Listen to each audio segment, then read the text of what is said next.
Hello everyone, welcome back to Commerce Excellence Academy with Nisha.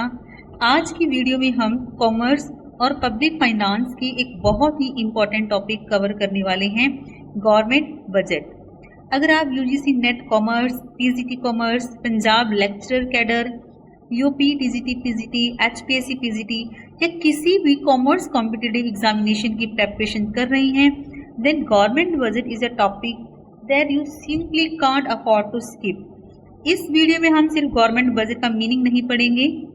We will cover meaning of government budget, components of budget, revenue receipts, capital receipts, revenue expenditure, capital expenditure, surplus budget, deficit budget, different styles of deficits, important formulas और finally 20 highly important questions भी हम MCQs भी cover करेंगे। So video को and तक ज़रूर देखिए, because last में जो MCQs हैं उनमें से कंसेप्ट डायरेक्टली एग्जामिनेशन में टेस्ट किए जा सकते हैं। So let's begin. सबसे पहले हमारा meaning of government budget. Government budget is an annual financial statement showing the estimated receipts and expenditure of the government for a financial year। Simple language में government budget एक ऐसा annual financial statement है जिसमें government के expected receipt और expected expenditure को show किया जाता है for a particular financial year. यहाँ एक वर्ड बहुत इंपॉर्टेंट है, एस्टिमेटेड। बजट में जो फिगर्स होती हैं वो एक्चुअल अकाउंट नहीं होती, they are estimates for the coming financial year. So exam में अगर क्वेश्चन आए government budget is a what is a government budget, तो हमारा करेक्ट आंसर रहने वाला है annual statement of estimated government receipts and expenditure. So एक specific point क्या है, इंडियन कॉन्स्टिट्यूशन में आर्टिकल 112 एनुअल फाइनेंशियल स्टेटमेंट से रिलेटेड है। So remember article 112 annual financial statement. ठीक है, तो की पॉइंट्स क्या हैं, प्रिपेयर किया जाता है for the financial year, show करता है एस्टिमेटेड रिसीट्स एंड एक्सपेंडिचर को। ये स्टेटमेंट है use as an important instrument of economic policy. So next है हमारा कंपोनेंट्स ऑफ गवर्नमेंट बजट। बहुत ही इम्पोर्टेंट टॉपिक है ये। गवर्नमेंट बजट को ब्रॉडली 2 कंपोनेंट्स में क्लासिफाई किया गया है। ठीक है, government receipts and government expenditure. तो गवर्नमेंट रिसीप्ट क्या होता है, money received by the government, और government expenditure means money spent by the government. So एक सिंपल ट्रिक याद रखिए, budget is equal to receipt plus expenditure. मतलब बजट में हम रिसीट और एक्सपेंडिचर को एस्टिमेट करते हैं। तो this budget is an estimate not an actual account, estimate पर बेस्ड होता है। नेक्स्ट है हमारा दोस्तों classification of government receipts. Government receipts के बारे में हम पढ़ेंगे। ठीक है, तो गवर्नमेंट रिसीप्ट हमारे पास मेन 2 टाइप्स की है, revenue receipts and capital receipts. ठीक है, तो रिवेन्यू रिसीट्स कौन सी हो गई, receipts that neither create a liability nor reduce government assets. ऐसी रिसीट्स हमें जो मिलती हैं जिससे ना तो कोई एसेट्स क्रिएट हो रही है और ना ही कोई लायबिलिटी क्रिएट हो रही है, जैसे गवर्नमेंट को कोई टैक्स रिवेन्यू हो रही है या नॉन टैक्स रिवेन्यू रिसीव हो रही है, तो वो हमारी हो गई रिवेन्यू रिसीट्स। दूसरी तरफ कैपिटल रिसीट्स कौन सी हो गई, जिससे एसेट्स क्रिएट होती है, लायबिलिटीज क्रिएट होती हैं, जैसे गवर्नमेंट ने कहीं से बोरो लिया है, लोन की रिकवरी की है या डिसइन्वेस्टमेंट हुआ है, तो हमारी वो हो गई कैपिटल। पढ़ते हैं थोड़ा सा इसको और ब्रीफली पढ़ते हैं। Revenue receipt are the receipt of the government that neither create a liability nor reduce government assets। ये हम पहले पढ़ चुके हैं। तो टैक्स रिवेन्यू और non tax revenue. Tax revenue क्या है, compulsory payment made by the individuals business to the government. क्योंकि टैक्स हमें कंपल्सरी पे करना पड़ता है। तो कौन कौन सा टैक्स है जो हमें पे करना होता है, इनकम टैक्स, कॉर्पोरेट सेक्टर को कॉर्पोरेट टैक्स पे करना होता है, GST, custom duty, union excise duty.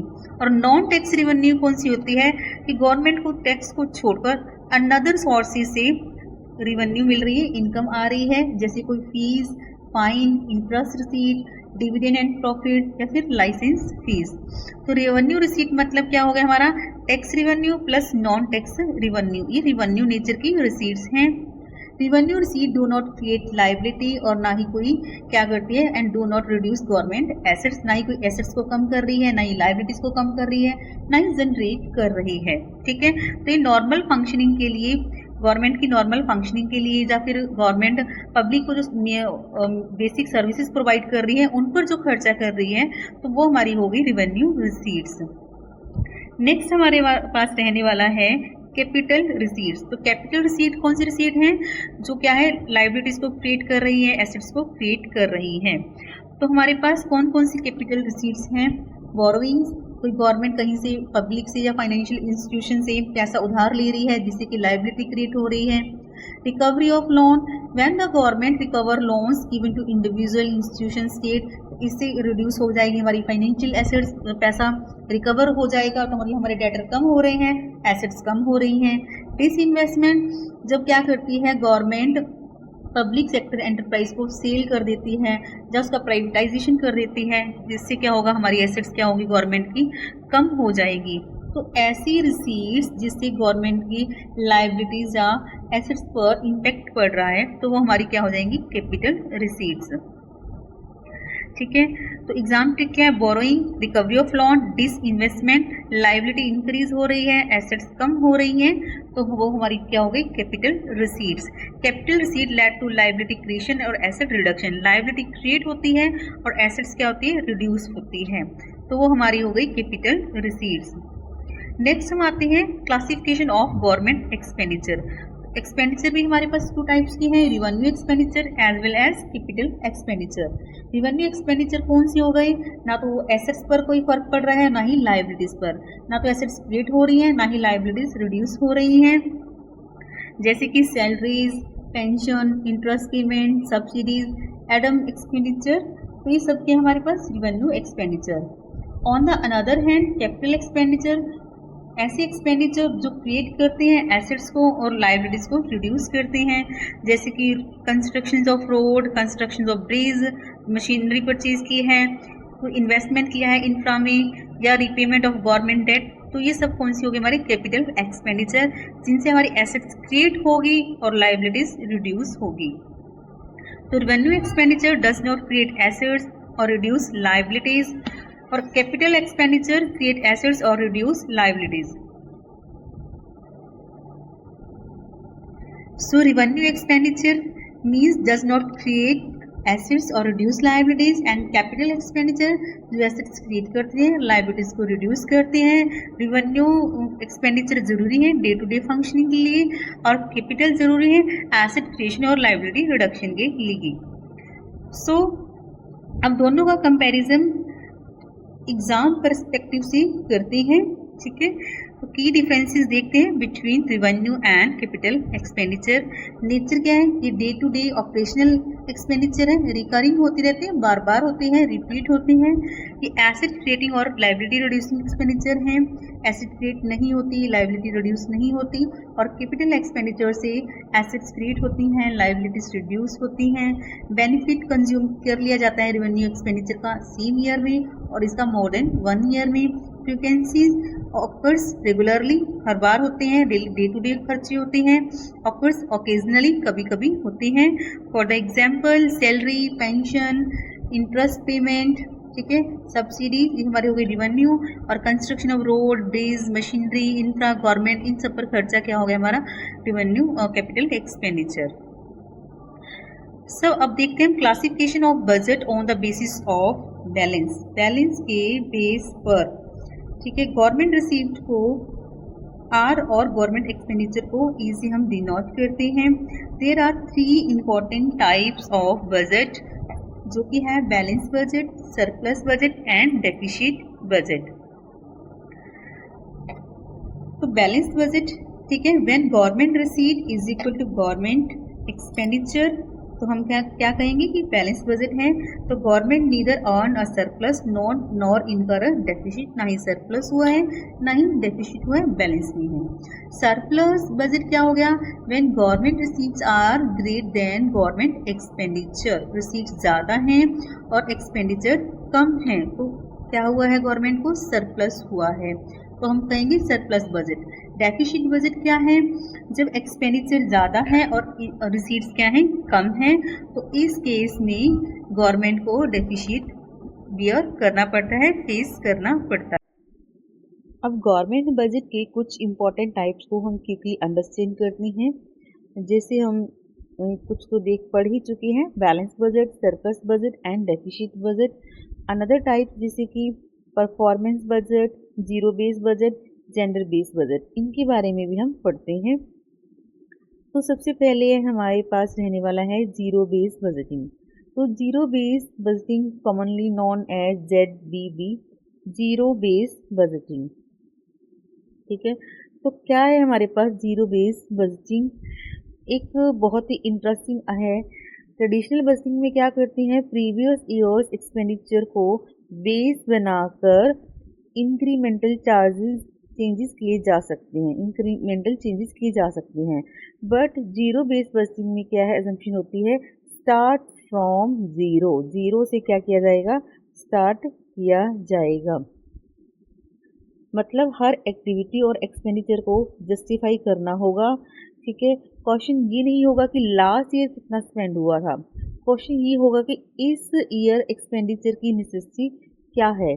Therefore, ZBB, zero based budgeting, focus on justification of expenditure, cost benefit analysis, efficiency, elimination of unnecessary expenditure। मतलब जीरो बेस मतलब fresh justification from zero base. So zero based budgeting is the budgeting technique in which every activity and expenditure is justified from the beginning, from the zero, मतलब zero से start किए जाते हैं। ठीक है, पिछले साल का बेस मानकर नहीं चला जाता। Previous years budget is automatically taken as starting point. तो स्टेप क्या रहने वाले हैं? सबसे पहले हम आइडेंटिफाई करेंगे एक्टिविटीज को, प्रिपेयर करेंगे डिसीजन पैकेज, इवेल्युएट करेंगे, रैंकिंग करेंगे और रिसोर्सेज को एलोकेट करेंगे। तो की फीचर्स क्या रहने वाले हैं? जीरो बेस रहेगा, कंप्लीट जस्टिफिकेशन होगा। ठीक है, नए सिरे से हर इनकम के बारे में, हर एक्सपेंडिचर के बारे में एनालाइज किया जाएगा।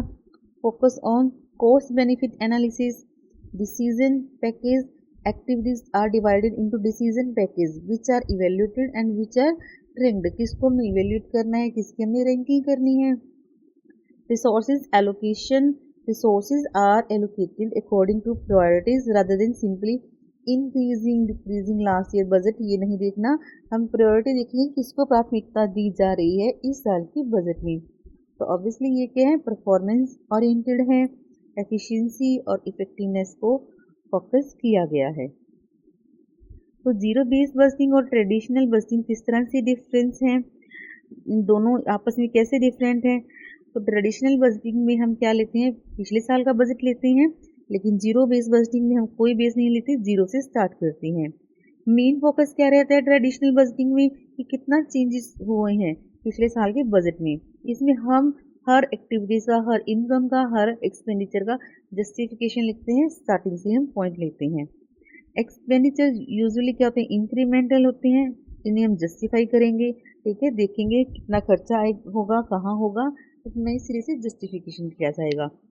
Decision package generally not required and essential, cost control moderate strong, resource allocation based largely on past allocation। ठीक है, पास्ट के बेस पर रिसोर्स का एलोकेट किया जाता है, यहाँ पर प्रायोरिटी के बेस पर, नीड के बेस पर किया जाता है।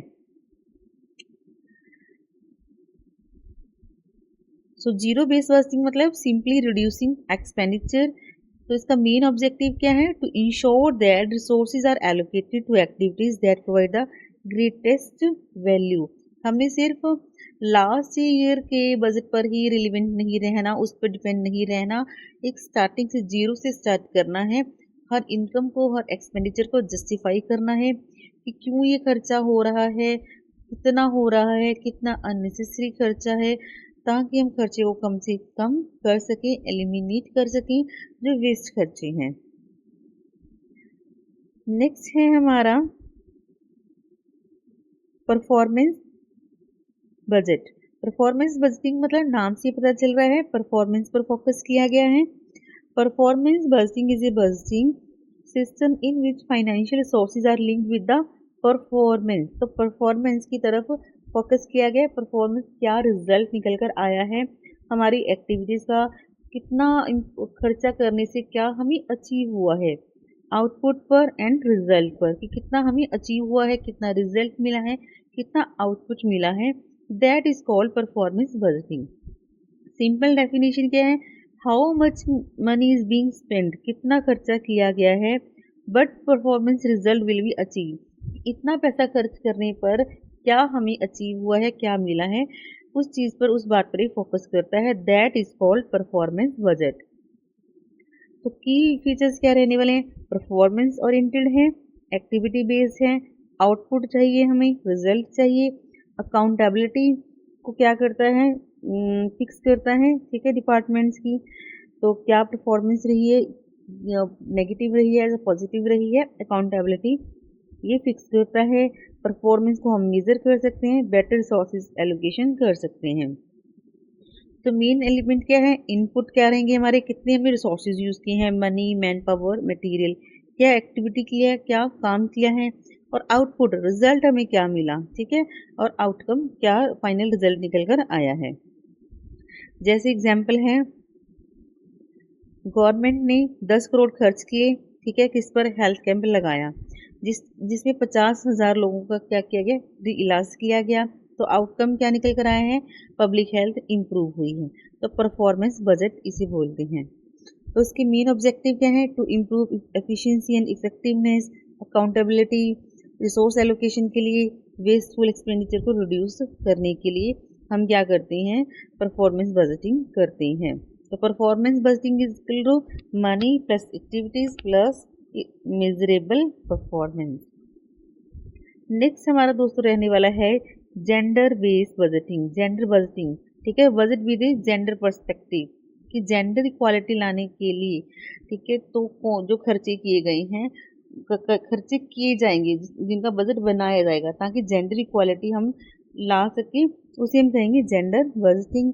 Gender budgeting is a budgeting approach that examines government policy, programmes and expenditure from a gender perspective to assess their impact on women and men and ensure that public sources promote gender equality, ठीक है, इतना खर्चा करना, इसी हिसाब से खर्चा करना ताकि सोसाइटी में जेंडर इक्वलिटी को प्रमोट किया जाए, ठीक है, मेल और फीमेल को इक्वल दर्जा मिल सके सोसाइटी में, ठीक है, लॉ की नज़रों में, तो उस पर क्या करना, एक बजट तैयार करना। तो ये क्या है, जेंडर फोकस्ड है, नॉट ए सेपरेट बजट, ठीक है, it does not mean A separate budget for women, मतलब सोशल इक्वलिटी लाने के लिए, जेंडर इक्वलिटी लाने के लिए खर्चा किया जाएगा, ठीक है, resources allocation, gender equality, accountability. Next है हमारे पास हमारा important topic deficit, revenue deficit. Deficiency हम पढ़ चुके हैं, डेफिसिट क्या होता है, बजट डेफिसिट, जब एक्सपेंडिचर ज़्यादा है और इनकम कम है तो गवर्नमेंट को डेफिसिट को बियर करना पड़ता है, मतलब हमें घाटा होता है। तो घाटा आगे 3-4 टाइप्स है वो हम पढ़ेंगे। सबसे पहले हमारे पास रिवेन्यू डेफिसिट। रिवेन्यू डेफिसिट मतलब क्या है, रिवेन्यू रिसीट्स कम है और एक्सपेंडिचर ज़्यादा है, गवर्नमेंट ने खर्चे ज़्यादा किए हैं लेकिन इनकम कम है, that is called revenue deficit. तो revenue deficit is equal to revenue expenditure minus revenue receipts, ठीक है। फॉर एग्जाम्पल खर्चा किया है गवर्नमेंट ने 500 करोड़, ठीक है, लेकिन रिसीट्स हुई है 400 करोड़, तो 100 करोड़ का क्या हो गया, गवर्नमेंट को रिवेन्यू डेफिसिट हो गया, जो गवर्नमेंट को बियर करना पड़ेगा, ठीक है। इसका बेसिक मीनिंग क्या है, revenue deficit is defined as the excess of total revenue over total expenditure, total revenue expenditure over the total revenue receipts, मतलब expenditure ज़्यादा है, receipts कम है, इन other words shortfall of revenue, मतलब रिवेन्यू कम है expenditure के comparison में, तो वो हमारा क्या हो जाएगा, रिवेन्यू रिसीट्स हो जाएगा। रिवेन्यू डेफिसिट क्या सिग्नल देता है, to the economist that revenue earn by the government is insufficient to meet the requirement of the expenditure required for the essential government functioning. तो रिवेन्यू में हम क्या लेकर चलते हैं, रिवेन्यू एक्सपेंडिचर या फिर रिवेन्यू इनकम। जो रिवेन्यू एक्सपेंडिचर ऐसे खर्चे जो government day to day functioning के लिए करती है। अगर गवर्नमेंट को रिवेन्यू डेफिसिट को बियर करना पड़ रहा है, इसका मतलब क्या है, गवर्नमेंट अनेबल है अपनी डे टू डे फंक्शनिंग को ऑपरेट करने के लिए, एक्सपेंसेस को बियर करने के लिए। ठीक है, तो रिवेन्यू डेफिसिट मतलब total revenue minus total revenue expenditure minus total revenue receipts. It rises when revenue expenditure exceeds, ये पढ़ चुके हैं। It does not include capital expenditure, ठीक है, capital expenditure capital receipt को include नहीं करेंगे, सिर्फ हम revenue expenditure and revenue receipts को include करेंगे। It indicate क्या करती है कि डे टू डे expenses को bear करना मुश्किल है गवर्नमेंट के लिए। इफ इट कंटिन्यू, अगर ये कंटिन्यू चलता रहा तो ये क्या लेड करेंगी, टू द फिजिकल डेफिसिट। तो रिवेन्यू डेफिसिट रिफ्लेक्ट करता है gap between the revenue income and revenue expenditure. Continues revenue deficit is not a high healthy sign नहीं है इकॉनमी के लिए।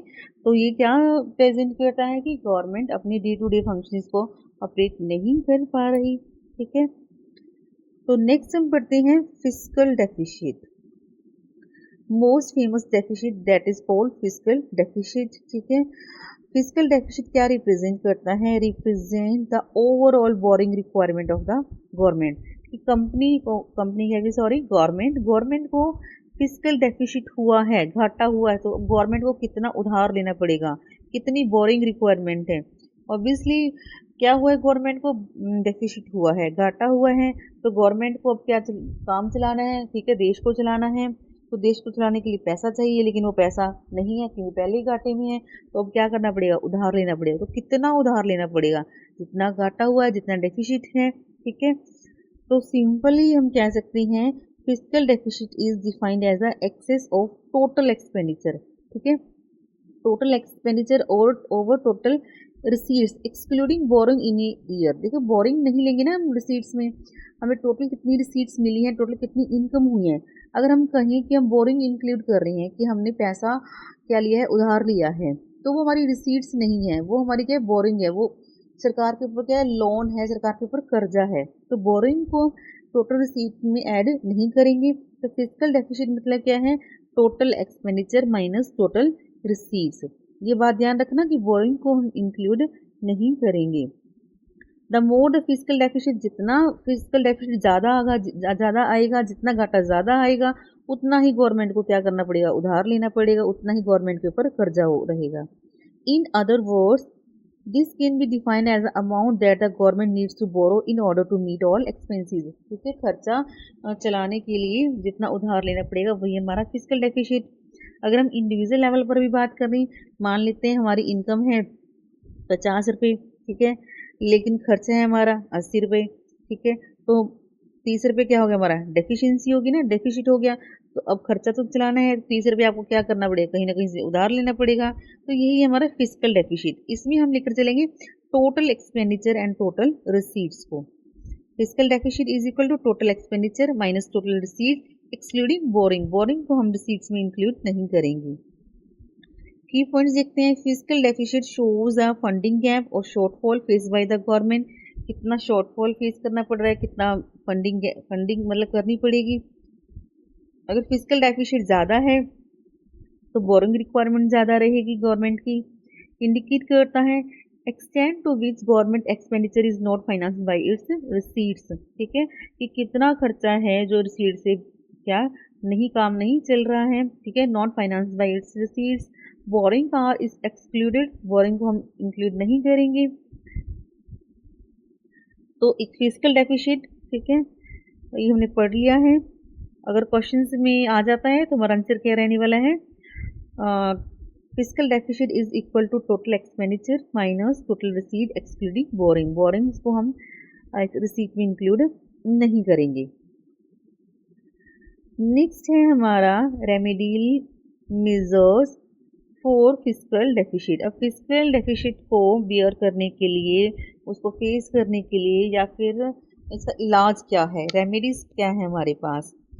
तो फिस्कल डेफिसिट को हम रिड्यूस कर सकते हैं किस तरह से। सबसे फर्स्ट पॉइंट है हमारा रिड्यूस पब्लिक एक्सपेंडिचर, खर्चे कम कर दो। अब हम क्या कह रहे हैं कि हमारे को घाटा हो रहा है, तो उस घाटे को कैसे दूर करेंगे, खर्चे कम कर दे गवर्नमेंट, ठीक है, जो अनप्रोडक्टिव है, नॉन इसेंशियल है। रिडक्शन कर दे बोनस में, लीव इनकैशमेंट में, सब्सिडीज में, जो गवर्नमेंट दे रही है, बोनस दे रही है अपने एम्प्लॉयज़ को, लीव इनकैशमेंट दे रही है, जो अननेसेसरी सब्सिडीज दे रही है उसे कम कर दें, खर्चा कम कर देंगी तो घाटा अपने आप कम हो जाएगा। टैक्स को बढ़ा दो, रेवेन्यू बढ़ेगी, टैक्स बढ़ेगा, तो ऑब्वियसली हमारा जो डेफिसिट है वो कम हो जाएगा, घाटा कम हो जाएगा। Disinvestment of public sector unit, जो सिक पब्लिक सेक्टर अंडरटेकिंग है, ठीक है, उनका डिस इन्वेस्टमेंट कर दे, उनको बंद कर दे या उनका प्राइवेटाइजेशन कर दे। जो लॉस दे रही है हमें ऐसी अंडरटेकिंग, उनको क्लोज कर दे। तो जो लॉस दे रहा है प्रोडक्ट या फिर ऐसी कोई एंटिटी, अगर वो बंद हो जाएगी तो हमारा घाटा अपने आप कम हो जाएगा, ठीक है। तो बाय कंट्रोलिंग एक्सपेंडिचर, खर्चा रिड्यूस करो, सब्सिडीज को कम करो, टैक्सेस को बढ़ा दो, ठीक है, तो गवर्नमेंट क्या कर सकती है, फिस्कल डेफिसिट को ओवरकम कर सकती है। Fiscal deficit can be reduce by both expenditure side, revenue side. Obviously expenditure को कम कर दें और रेवेन्यू को इंक्रीज कर दें, तो हमारा जो डेफिसिट है, फिस्कल डेफिसिट है, वो क्या हो जाएगा, कम हो जाएगा। नेक्स्ट देखते हैं, नेक्स्ट है हमारा प्राइमरी डेफिसिट। प्राइमरी डेफिसिट क्या है, primary deficit tells us the fiscal deficit after excluding interest payment. तो हमने फिस्कल डेफिसिट में पढ़ा कि कितना पैसा हमें उधार लेना पड़ेगा। मान लो गवर्नमेंट को क्या है, 10 लाख रुपए उधार लेना पड़ा है। अब 10 लाख पर क्या पे करना पड़ेगा, इंटरेस्ट पे करना पड़ेगा। बस उसी इंटरेस्ट पेमेंट को कंसीडर किया गया है प्राइमरी डेफिसिट में। Primary deficit refers to the fiscal deficit of a government excluding interest payment, मतलब जो पास में बोरो किया है, पैसा उधार लिया है, अब उस पर इंटरेस्ट डिडक्ट करने के बाद जो पैसा बचेगा वो हमारा प्राइमरी डेफिसिट है। ये शो करता है how much the government needs to borrow for its current expenditure and other requirement apart from paying interest on previous debt, ठीक है। तो हमारा फॉर्मूला क्या रहने वाला है, fiscal deficit minus interest payment. Example दिया गया है, फिस्कल डेफिसिट कितना है, 8 लाख करोड़, मतलब 8 लाख करोड़ रुपया क्या है, गवर्नमेंट को उधार लेना पड़ रहा है, लेकिन उसमें से 3 लाख करोड़ तो क्या दे रहे हैं, इंटरेस्ट दे रहे हैं। तो एक्चुअल में हमारा प्राइमरी डेफिसिट कितना हो गया, 5 लाख करोड़, ठीक है।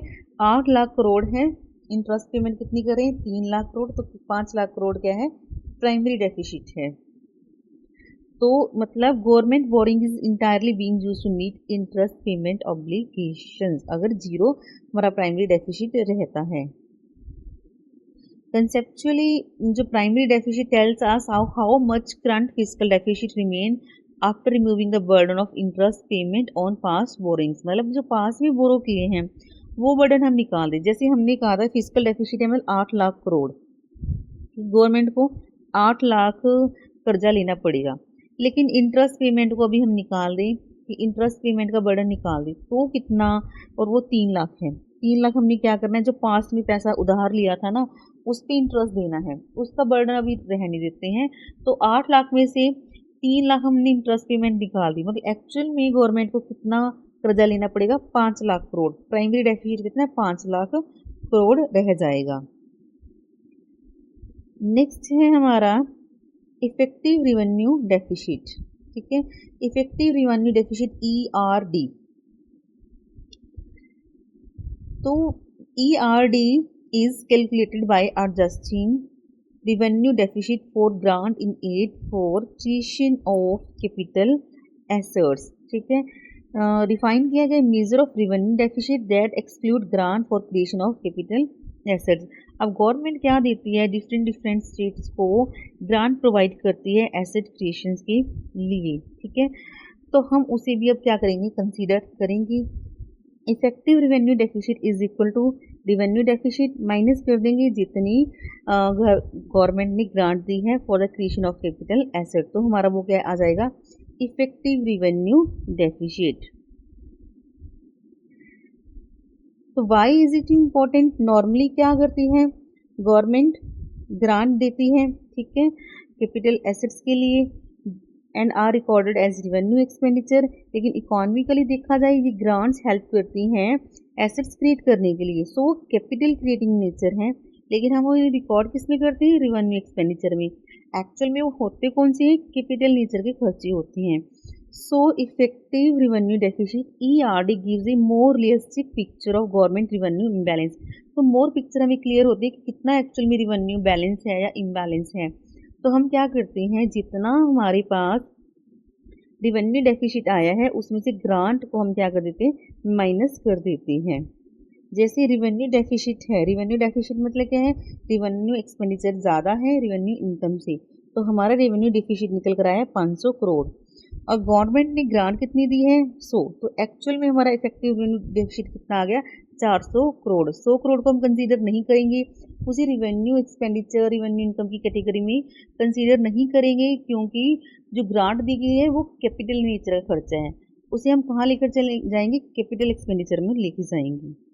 Effective revenue deficit is always less than और इक्वल टू रिवेन्यू डेफिसिट, ठीक है, माइनस कर रहे हैं इसमें हम ग्रांट्स, इसलिए ऑब्वियसली ERD क्या होगा? हमेशा कम होगा या फिर इक्वल होगा to the revenue deficit. Revenue deficit is equal to effective revenue deficit is equal to revenue deficit minus grants for creation of capital assets. तो इन फॉर्मूलाज को हम दोबारा देख लेते हैं। Revenue deficit is equal to revenue expenditure minus revenue receipts. Fiscal deficit is equal to total expenditure minus total receipt, ठीक है, minus non debt capital receipt, मतलब नॉन डेट कैपिटल रिसीट्स को हम उसे भी कंसीडर करेंगे। प्राइमरी डेफिसिट का formula क्या रहने वाला है? Fiscal deficit minus interest payments. Effective revenue deficit का फॉर्मूला क्या रहने वाला है हमारे पास? ERD is equal to revenue deficit minus grants for creation of capital assets. तो ये हमारे क्या है? फॉर्मूलेज हो जाएंगे। दोबारा से हम रिवीजन कर लेते हैं जो जो हमने पढ़ा है, ठीक है। गवर्नमेंट बजट, तो हम इसमें क्या कुछ पढ़ा है हमने? Receipts, expenditure, budget balance, important deficits, revenue receipts, capital receipts. Expenditure में हमने पढ़ा है revenue expenditure, capital expenditure, budget balance, जब बैलेंस है, सरप्लस है या फिर डेफिसिट रहता है। इंपॉर्टेंट डेफिसिट हमारे से revenue deficit, fiscal deficit, primary deficit and effective revenue deficit. So budget is not just a statement, it is a tool for economic policy, ठीक है। इकोनॉमिक पॉलिसीज बनाने के लिए गवर्नमेंट बजट का यूज करती है। अनदर इम्पोर्टेंट बजट भी हमने पढ़ी है जो परफॉर्मेंस की बेस पर है, zero based budgeting and gender budget. तो कुछ MCQs देखते हैं हम। सबसे फर्स्ट MCQ है government budget is best described as, तो आंसर रहने वाला है annual statement of estimated government receipts and expenditure. Next question, which is not a broad component of government budget? Receipt है, एक्सपेंडिचर है, ठीक है, लेकिन गवर्नमेंट प्रॉफिट नहीं है। Which of the following is a revenue receipt? Revenue receipts में बताना है कौन सी है। बोरोइंग क्या है? कैपिटल रिसीट्स है। लोन रिकवरी भी कैपिटल रिसीट्स है। डिसइन्वेस्टमेंट भी है। इनकम टैक्स मतलब रेगुलर टैक्स है, ये हमारी क्या है? रिवेन्यू रिसीट है। फोर्थ क्वेश्चन देखते हैं, और रिसीट विच इधर क्रिएट्स अ लाइबिलिटी और रिड्यूस एन एसेट, तो वो हमारा कौन सा हो जाएगा? Capital receipts. Next question, which of the following is a revenue boring? Revenue boring कौन सी है? बोरोइंग क्या है? हमारी कैपिटल है, रिवेन्यू नेचर का नहीं है। लोन रिकवरी भी हमारा कैपिटल है और डिसइन्वेस्टमेंट हमारा कैपिटल नेचर का है। इनकम टैक्स क्या है? हमारी रिवेन्यू रिसीट्स है। Which of the following is a capital receipt? GST collection, fees, government receipt, ये हमारी रिवेन्यू रिसीट है। और गवर्नमेंट बोरिंग कर रही है कहीं से, ये हमारी क्या? कैपिटल रिसीट है। Next question, government fiscal deficit means, तो government fiscal deficit means actual borrowing requirements. Next question देखते हैं, primary deficit is defined as, तो प्राइमरी डेफिसिट का हमारा फॉर्मूला क्या है? अगर हम फिस्कल डेफिसिट में से इंटरेस्ट पेमेंट हम क्या कर देते हैं? डिडक्ट कर देते हैं, तो हमारा फॉर्मूला हो जाएगा primary deficit. Next question, which type of deficit must be zero? Zero से स्टार्ट होता है, तो हम क्या करते हैं? बैलेंस बजट डेफिसिट, ठीक है। Next question, effective revenue deficit is a concept introduced by, हमारा आंसर होने वाला है 30th फाइनेंस कमीशन में ये एक कंसेप्ट क्या किया था, इंट्रोड्यूस किया गया था। नेक्स्ट क्वेश्चन, इनकम टैक्स, ठीक है, इसका क्वेश्चंस नहीं है तो इसको रहने देते हैं, नेक्स्ट क्वेश्चन करते हैं। Question 11, the main difference between a revenue and capital item is, तो क्या हो जाएगा हमारा, time duration, recurring versus non recurring, ठीक है, repeat nature of transactions, long term asset creation, nature of transaction. हम मेन एसेट क्रिएशन की base पर लेकर चलते हैं।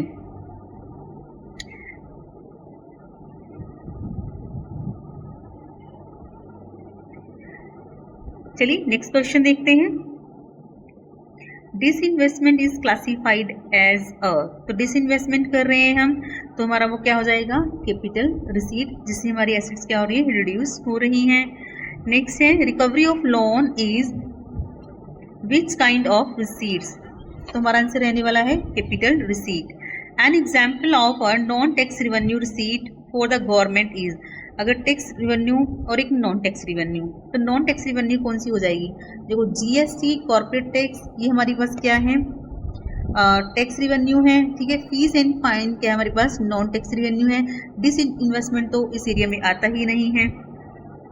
नेक्स्ट है the deficit concept that is most relevant in current economic scenario is, तो हमारा वो क्या होने वाला है, प्राइमरी डेफिसिट, जो इंडिकेट करता है करंट ईयर्स की फिजिकल हेल्थ को। इसके बाद क्वेश्चन आप खुद अटेम्प्ट करेंगे, 5 क्वेश्चन, 16, 17, 80th क्वेश्चन, 19 एंड 20। तो zero base working was first use in which country, USA, first implemented here by Jimmy Carter. तो हमने कुछ एमसीक्यूज किए हैं, एक बार आप इन एमसीक्यूज को देख भी सकते हैं, थोड़ा रीड कर सकते हैं।